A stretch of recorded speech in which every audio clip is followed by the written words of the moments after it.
So next thing we got to talk about is Jeff Cobb. So Jeff Cobb is leaving NJPW. New Japan announced that Cobb would be leaving the promotion. As a result, would be vacating the IWGP Tag Team Titles with Callum Newman. And his final match will be April 19th at Corkin Hall when he faces Tanahashi in a singles match. So there was a press conference earlier today, and Newman was seen with both belts and mentioned the recent backstage comments made by Cobb about wanting to face the IWGP champion Hirooki Goto, saying he's now the one issuing the challenge to the champion. So obviously a lot of card shakeup happened, and we'll go over the announced cards. But yeah, Newman kind of making comments, kind of being frustrated about Cobb leaving and vacating the titles. And there will be a title match with Bishamon against Newman and Great O'Khan, and the winner will become the new tag team champions. But obviously this sparked a lot of discussion on the internet. Cobb had a lot of comments prior to this, trolling, what about it now, internet, after him winning the title. So Cobb making a lot of comments, and then with this news dropping, there's a ton of speculations, ton of conversation happening on the Reddits, in our Discords, and this whole back and forth stuff. And it's official of Callum Newman challenging for the world title with Hirooki Goto. So there's a lot of discourse on whether or not Newman's even should be challenging for the title. So Josh, I've seen you kind of going back and forth in Discord. What are your whole thoughts on this whole Jeff Cobb situation? I wouldn't say I've been going back and forth. I'd pop in. I see some. Like having like conversations. Like I've kind of seen some of your. No, that's opinions. What I'm saying. I'm not having conversations. There are people having conversations with me and with others and themselves. I'm not having a conversation. I'm going in and reading like a comment, singling it out, responding to it, and then shutting the app off because I'm too busy to be in there all day. And then I come back in and 50 comments have occurred and I don't know what anyone fucking said. And I didn't see the response to me. So I'm not going back and forth. And that's not like me being like petty. I don't know what the fuck's going on in there. All I know is in the last few days, I've learned that people really don't like, in our Discord in particular, they don't like Hanare. And they don't like Callum Newman. And I'm like, what the fuck are we talking about? They're both fucking awesome. And they're like, they suck. Like, there's probably more like artistic, well thought out, reasoned conversation points that people are making, but I'm not reading any of it. The basic of it is like Hanare bad. Callum Newman bad. Shota Umino good. So I'm like, all right. Yeah. Cool, bro.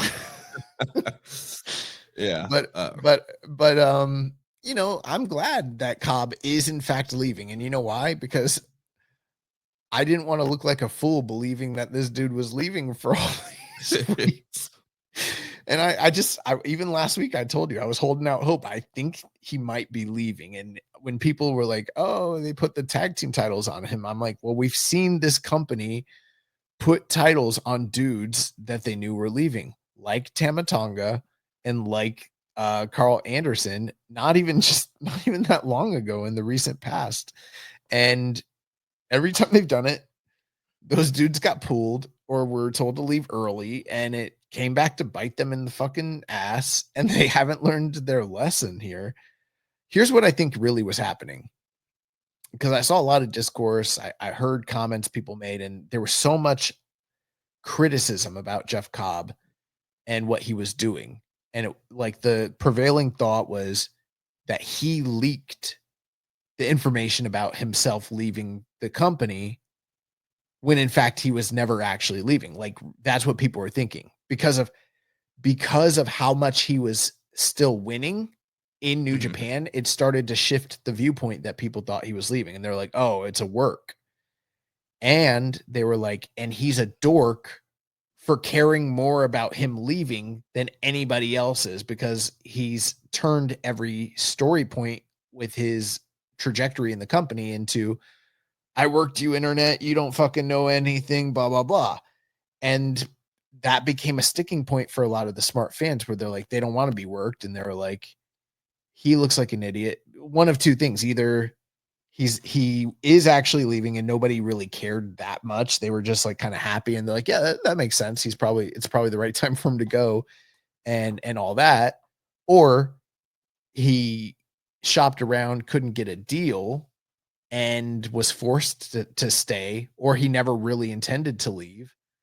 And now he looks like an idiot for having leaked that and then turning around and trying to bite down on the media and play it to his own strengths. Like that's what the prevailing thought was from a lot of people.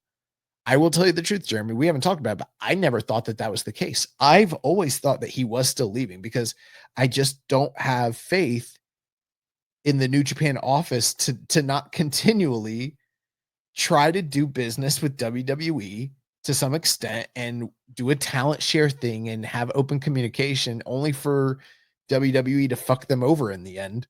And I've kind of thought that that was probably what was happening here. And once we started to get the scuttlebutt that he might be challenging for the title, my viewpoint was that him winning all these matches and getting these title shots and getting that title was all building to him having his final title shot against Goto and then leaving the company. And now, with everything we know today, I do think that's where it was going. And WWE, and I don't know this. Like, I can't say for sure that what happened. Don't get me wrong. I'm not telling anybody that I know that this is the case. But I know this is the case in my heart. He was going to challenge for the title against Goto, and this was intended to be like a CM Punk-esque. He's on his way out, and we know, and it was gonna. I think that they were gonna do like a Summer of Punk sort of thing, like he's on his way out, and I might take the title with me. Who knows, that sort of thing, or at the very least, like, is he staying? Is he going? Nobody knows. The internet doesn't fucking know. And try and draw some attraction and some interest to maybe make some money on his way out. And I think WWE just pulled the fucking rug from under everybody and was like, nope, that's it. Come home. And I almost kind of, that they don't like people to lose in big prominent matches on the way out. I wouldn't be surprised if they were like, yeah, we're gonna let you win the tag titles, we're gonna let you do your little run, and then you're gonna challenge Goto, and then you're gonna lose, and then finish up your dates. That's super admirable. And then deep down, someone in the back was like, he's gonna win those tag titles, and then you tell him to get the fuck over here. Yeah, I think that's what happened, and I think that that's why they have so suddenly shifted to Callum Newman suddenly being the guy, because they don't have anything else worked out in the current meantime within United Empire to have a prominent challenger. So I think this is a very quick shift and pivot that was unexpected for the company. Yeah, and based on the way the cards are laid out, so the Wrestling Red Zone in Hiroshima is where the vacant title match is happening, and then Newman's challenging a few days later, Dontaku Night 2. And so I think it's very clear that the plan was going to be Bishamon versus Goto and Newman, and that would serve as a preview for Goto Cobb, would also be a title match. And then you would do, you would have Cobb and Newman win that. And it's like, oh, Cobb just having pinned Goto, they retain the tag titles, he pins the champion, and then he would have gone on to Dontaku, faced Goto, lost to Goto, and then probably would have had one more match to drop the tag titles and then would have been out of there. Yeah, I think that was the plan. And I think that, probably New Japan management was aware that this little angle was happening. They probably knew he was signed. They probably knew he was going to wrap up the dates. And they were like, let's try to do some business off of it, have some fun, yada, yada. And then And then WWE just pivoted and was like, nah, fuck that. You need to come to the PC, learn how to do some rolls right now. Yeah, that's all the reports. Because yeah, I mean, even when he won the tag titles, there were still outlets saying, he's only going to be around till possibly Don Taku or Dominion. And then the news started coming out today. A lot of sources were saying, yeah, that'd be change the start date, and that was the call for the change. And yeah, a lot of people at our Discord are complaining about Callum Newman getting a shot and why wasn't other people, but it's like they just can't blow up like 5 or 6 cards just to try to change things up. Like Newman was going to be kind of involved with being the tag champs with Cobb, and so I think to kind of save a lot of what they did, like that was probably the easiest thing to do without having to blow up all their cards. And then also too, if you look at it, it's like I laid it out in the Discord. I'm like, a lot of the credible challengers are either tied up or kind of put to the side right now. It's like Zach too soon for a rematch. Finley just lost. Takeshita's never champion. Suji's the global champion. Gabe Kidd just lost to Ishii. Like all the top guys that you would want to throw in there have either just lost or tied up. Naito's still teaming with Hiromu on this tour. Like all the top guys are busy or just lost. And so there's not really somebody that you could credibly just throw in there to face Goto. I don't disagree. I do a little bit when you say that they can't just blow up and change things on a fly. They could. They've done that before. I mean, they could, but for sake of like less of a headache, it's like, do we like shred these cards and start over, or do we just put Okan in for Cobb and then put Newman in for Cobb in the main event? Like okay, just as a for instance, and not saying that this makes all the sense in the world or that they should have done it, but could they have just ripped up the card and been like, all right, so now we don't have a title challenger, so we're gonna throw Shingo Takagi and Taichi in a number 1 contenders match. Shingo wins, and then he gets the title shot. You know what I mean? Like just on a whim or something like that. Yeah, they could have done that. They could have done a quick mini tournament. All right, we're gonna have like a 4-man tournament. Could they have just thrown in like Oleg Boltin on a whim? Be like, all right, we're just gonna throw in Boltin. But here's the thing: Cobb wasn't gonna win the title, so whoever it is that you're gonna throw in there, everyone's complaining, but it's like who you're complaining about who gets the shot, as if it's real, as if the person has an actual. I think what they're afraid of is that Callum Newman might win this shit or something, Yeah. And no, I'm just playing, but like, really, what you're arguing about is who do you want to lay down their shoulders for the 1, 2, 3 to Goto at the end of the day. You know what I mean? It's okay. Like, do you want it? Let's go down the list. Do you want it to be Narita eating the loss? Do you want it to be Suji eating the loss? Do you want it to be Gabe Kidd eating the loss? Oleg Boltin? Tell me, which one of the Reiwa guys do you want to lose here? Do you need it to be Uemura? Do you need it to be Oiwa? Because whoever it is, they're losing. And I think that part is kind of missing in all this. And like you said, I think it just makes the most sense to just keep everything status quo, kind of pivot away. Sometimes some of the best like stories that you can do in a wrestling context are quick pivots from whatever was going on. I've seen some arguments where people are like, well, Newman hasn't done anything to really earn this. And you know what? That's true. But you know what it is? It's just good timing. Like he just happened to be the guy that was in the faction with the dude who was going to get the title shot, who he was tag team partners with when they held the titles. And now they're shifting away from it and they need to just have a body in there to be the one to lay down for Goto. He's just in the right spot at the right time. And it's Providence. That's it. And you know what? It's probably going to be good. And that's the funny part about it. People are so pissed. I get it. It's not going to be better than the Umino match, or he's as bad as Matt Vandergriff. Bro, get the fuck out of here entirely. Like, come on. Don't get me wrong. I think I do think that there are issues with what I've seen from him so far. I think that is a lack of like psychology sometimes, where the shit he's doing in his matches don't really make a lot of sense. Like there's emphasis on like a body part selling, and then it just and I'm not a Nazi on that stuff, but like it just completely goes out the window and then maybe comes back in later. It makes no sense, or like some of his work just is kind of weird. But like the dude's like, what, he's 22, right? 23? 22, Like yeah. 22. He's probably honestly better suited at this current time, having been on like the super indies, if the US super indies like still existed, they just don't, or having been in a vibrant Brit res scene when that was vibrant, but it just doesn't exist. So he's here, and he's learning on the job. And I feel very confident from what I've seen from him athletically that he is somebody that is going to be special.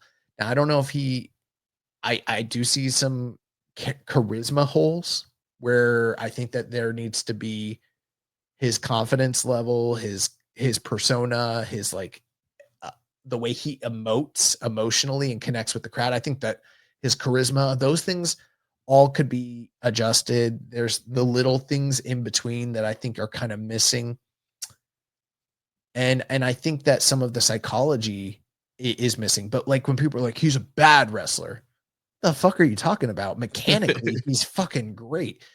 Athletically, he's phenomenal, and he has so much raw, untapped talent at a guy that's his age, and he's just continuing to improve. And that's the funny thing. They act like he's not improving. I'm like, what are you talking about? Yeah, Every time I see him, look he's from better. when he first came in New Japan to where he is now. I think he's gotten so much better, and continues to get better. And I agree with you. Yeah, there are some holes in his game, but he's working in the dojo. He's improving, and yeah, he's so super talented. The stuff that he can do, like if he can put it all together, like he's gonna be a superstar. He's gonna follow in the footsteps of his trainer Will Ospreay, and Ospreay had a lot of the same criticisms when he first came in, and people are like, "Oh, he's just a flippy do guy, and he doesn't know how to wrestle." And look what happened to Osprey. Like he became like this vicious striker, became one of the best wrestlers in the world. And maybe Newman won't get quite to that level, but if he continues to kind of patch up those holes in his games and really taps into that athleticism and that speed and all the cool stuff he can do, like I can see this guy becoming a superstar easily. Here's another thing about it. Okay, I get it if people have issues with him and they're not entirely in love with his work. That's fine. And at the same time, I saw one comment. Someone was like, "Well, he should be like better before he gets this shot." But it's like historically, it doesn't totally line up. If you go through the annals of the IWGP and you look at people that got their first title shot, they weren't all made guys and ready for that position and the first time out when they had their title shot. Some of them got it early and a little too early and weren't ready for the position and weren't a finished product themselves, and still were able to kind of rebound from the loss, use it as a learning opportunity, and come back stronger later in the future. I think it's perfectly fine for him to be the May title defense, as Goto is clearly at this point proving me wrong, where I thought that he'd be done already, where they're padding his stats, and it's looking more and more likely that if this guy doesn't drop the title at Dominion, or like at, say, like what's like a Forbidden Door. Well, Forbidden Door is after G1 this year. Oh, then never mind. If he doesn't drop that belt in June at Dominion or July or whenever the fuck it is, that's it. we're, we're off. We're off to the races with The Goto. G in G1 stands for Goto. Not only that, but like he's probably going to the Dome at that point. Like this is gonna be crazy. I didn't expect all this shit from this dude, but here we are. It's fine. It's fine, guys. It's gonna be okay. I promise you. And